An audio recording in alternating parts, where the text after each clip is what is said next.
Bonjour, j'espère que vous allez bien en cette début d'année et aussi une nouvelle année pour tout ce qui est jardinage.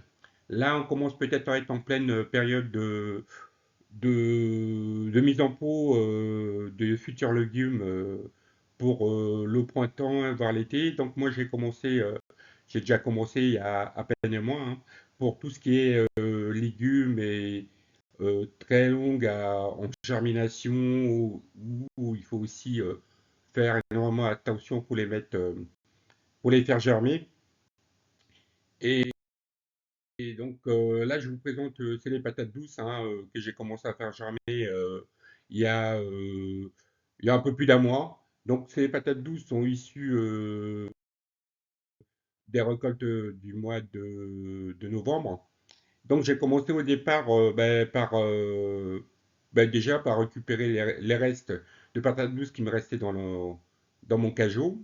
Donc pour pas gâcher, en fait, je l'ai fait faire un test dans l'eau pour voir si elles sont capables encore de germer, même les plus petites. Et c'est un test qui consiste tout simplement de les mettre dans l'eau et de regarder au bout de 3 4 5 jours, voire une semaine, si elles arrivent à réagir et que les racines se mettent à piquer sur une des parties de la patate douce en fait. Donc c'est une présélection, ça coûte rien. Donc il y en a certaines qui commencent à bien donner. Et même, il y en a certaines qui sont de toutes les formes, hein. L'année dernière, j'ai eu des patates douces qui ont toutes les formes, peut-être parce que la saison était pas du tout terrible. Et donc, voilà, là, on peut par exemple voir la forme de celle-là. Donc, mais elle est capable encore de germer, hein. En fait, sa structure, la permet encore de germer et d'avoir des racines. Ça, c'est les racines qui étaient dès le début dessus sur, euh, sur la patate douce. Les racines étaient déjà dessus. Et là, on voit que au fur et à mesure, au bout de quelques jours, l'eau jaunit un peu. En fait, c'est la structure en fait interne de la patate douce qui commence à se décomposer, à sortir, et aussi toutes les impuretés extérieures sur la peau qui commencent à se défaire en fait de la patate douce, et celui-ci commence un peu à germer, on le voit un peu partout, et, euh, et donc voilà, ça c'est la même photo. Et par exemple, celle-là, on voit que on a une espèce de liquide mélangé bien sûr à l'eau de l'immersion. Ça fait une espèce un liquide gélatineux. C'est la structure de la patate douce d'ailleurs en fait, qui fait son travail en fait. Mais par contre, faut pas que ça soit vraiment trop important.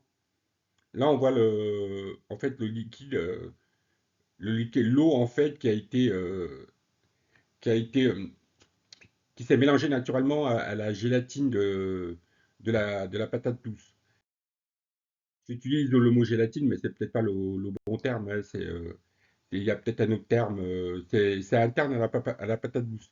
Donc voilà, par exemple, celle-là qui est très petite, j'ai aussi essayé de savoir si elle peut germer ou pas. Parce que bon, les patates douces ou autre chose, ils n'ont pas non plus besoin d'avoir un- une forme immense pour pouvoir germer, etc. Je crois que chez tous les êtres, il y en a de toutes les dimensions et de toutes les formes, je crois. Donc ça les empêche pas de vivre et puis de procréer par la suite, hein. On vit et on procrée pour avoir une génération suivante. Donc là, sur les patates douces, c'est ce que je me suis dit aussi.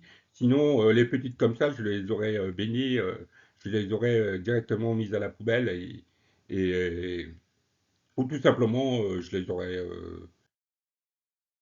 mangées tout simplement. Et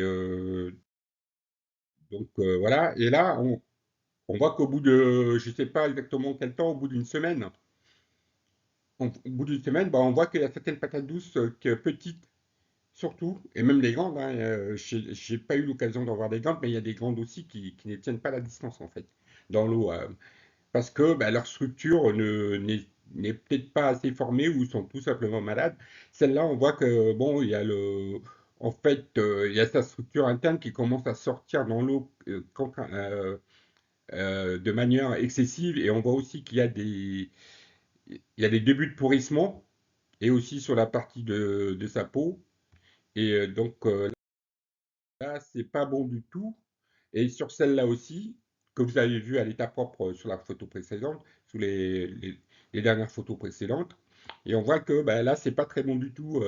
Quand on a l'eau qui commence à devenir un peu vaseuse comme ça, avec de la chair de patates douces, etc., et même sur la photo d'à côté, c'est pas bon du tout. C'est pas bon signe. Donc bah, là, on voit sur cette photo-là aussi. Donc, on voit là vraiment qu'il y a un pourrissement. Ben, la patate douce, elle donne rien. Sa peau est assez lisse. Donc, il n'y a pas grand-chose. Je pense que c'est pas très bon signe. Et celle-là, je pense que c'est un peu pareil. J'ai dû m'en débarrasser, je ne sais plus exactement. Et donc, voilà, on voit le résultat de cela. Elles sont pourries. Elles sont, quand on les prend en main, ben, elles ont plus la tendresse et puis la dureté qu'elles ont. Donc ça, c'est direction poubelle. Direction directement poubelle. Donc voilà, maintenant, et puis ceux qui ont été sélectionnés, qui ont passé ce test dans l'eau, ben donc je les mets, ben, je les entrepose dans mon, dans mon séjour directement, hein, au chaud. Il n'y a pas de raison. Et souvent, je peux les mettre par deux. Vous pouvez les mettre dans n'importe quel récipient. Là, je les ai mis dans un récipient dans des bouteilles en plastique coupé au quart. Donc, et ça va aussi bien. Ben, elles sont non percées par contre, hein, surtout pas les percer. Après, vous pouvez les percer si vous voulez. Faites comme vous voulez. Et moi, je les perce pas. Elles sont pas percées en dessous pour pouvoir voir une irrigation et un drainage. Je pense que les patates douces, on n'en a pas besoin. J'ai déjà eu l'expérience l'année dernière et ça marche très bien euh, sans, sans être percé en dessous en fait. Sans percer les bouteilles ou autres. Et donc voilà, tous celles-là qui, en fait, c'est les restes qui n'ont pas été mangés. Donc je les ai faites à partir de, je commence à les faire germer début janvier, fin décembre, je crois, je sais plus exactement. Donc là, ça en fait une, 2, 3, 4, 5, 6, 7, 8, 8, 11, 12, 13, 14, 15, 16, 16, 17, 17 patates douces à peu près. Et donc, bien sûr, il risque d'avoir peut-être une perte, parce qu'il y a, pour des raisons X ou Y, les patates douces, elles se mettent à pourrir. Ça peut arriver, hein. J'en ai eu des cas l'année dernière. Donc, voilà. Et au bout de 3 semaines à peu près, à peine, hein, 3 semaines à peine. Là, ça fait déjà la cinquième semaine. Ben, on voit qu'elle commence à piquer. On a les racines qui commencent à piquer pour sortir. Donc, voilà. Et donc, va être bien sûr entreposé derrière un poêle à bois. Et avec de la lumière un peu partout, hein. J'ai essayé de mettre de la lumière avec d'autres semis. Donc, je ferai une autre vidéo un peu plus tard, peut-être dans 3 semaines, 2 semaines, disons. Vous ferai une belle vidéo sur toutes mes semis. Et ainsi, vous pourrez les voir et vous abonner, bien sûr. Et me donner votre avis. Donc là, ben, là c'est la vue avec l'eau poêle à bois qui chauffe. L'eau poêle à bois là, et puis les patates douces. J'ai mesuré avec un thermomètre, en fait, au niveau de l'étagère là. En fait, là, en Quarex, ça pourrait être brûlant, etc. L'étagère pourrait être brûlante. Non, c'est pas du tout brûlant. Il y a un changement de température brusque, en fait, entre la surface du poêle au toucher et, au niveau, dans la zone des étagères où il y a les patates douces. Dans la zone où il y a les patates douces, il y a à peu près, ça oscille entre 21 et au maximum à 27 degrés quand la cheminée tourne pendant 3 à 4 heures. Donc c'est les températures idéales en fait. Et donc voilà, et au bout d'un mois à peine, donc là on a ces racines fantomatiques hein, qui ont poussé et là on peut bien voir. Et là, c'est de l'eau propre, hein. C'est sans doute, je vais mettre de changer l'eau. Il faut changer en fait l'eau tous les 3 jours, hein. Dès que vous voyez que l'eau commence à devenir trouble, il faut la changer. Faut la changer. Ce qui est important parce que la patate douce a sans doute besoin de- d'oxygène, comme tout, hein, comme tout, tous les êtres vivants. Et donc là, on voit aussi que ben, elle commence à fleurir. À fleurir. En fait, il commence à avoir des tiges et des feuilles de patates douces qui se font.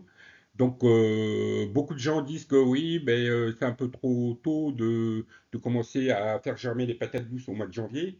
Mais je rappelle surtout que ici, les températures depuis un an ont complètement changé. En fait, on est en alternance sur une semaine froid, beaucoup de brouillard, beaucoup d'eau un tout petit peu de soleil, hein, juste un léger soleil et rebelote, froid, et ainsi de suite. Ça fait maintenant un an et demi. Donc je suis en région centre, hein, très nord Loire, au niveau de la région parisienne en fait. Donc pour situer à peu près les latitudes. Donc je pense que l'idéal c'est de commencer très tôt à tout ce qui concerne les patates douces et autres, en intérieur surtout, parce que bah, de toute façon à l'extérieur on peut rien faire, c'est pas possible. Et même sous serre, hein, c'est un peu compliqué sur serre. Donc c'est pour ça que là, cette année, j'ai décidé de les faire directement en fait à l'intérieur, sur un pot, plongé dans l'eau, et ainsi, en fait, tout va germer, comme celle-là, par exemple. Il va y avoir des racines, beaucoup de racines, des tiges. Là, il faut attendre encore, au bout de 3 4 mois, ça va être commencé quand même à être déjà pas mal. Et du coup, tout cela, je mettrai peut-être un terreau. Je les mettrai dans un terreau peut-être avant de les mettre directement en terre. Et ainsi, ainsi, j'aurai des plants complètement adultes et prêts à affronter vraiment le milieu hostile, les températures hostiles que le temps et puis les événements extérieurs qui sont pas du tout évidents. Et donc, voilà, là on voit même les petites patates douces là qui sont petites que j'ai testées je fais faire le test que vous avez vu au début, commencent aussi à avoir des racines, mais il faut encore beaucoup de temps, beaucoup de temps, beaucoup de temps. Et aussi chauffer. Chauffer, il ne faut pas non plus chauffer en permanence. Il faut chauffer comme on chauffe un poêle à bois naturellement. Laisser les choses se faire naturellement et ça va, ça va le faire, je pense. Et voyez encore, il y a celle-là aussi qui est pas très grande, mais elle commence aussi, les racines commencent à piquer pour pour pouvoir se développer et, et ainsi passer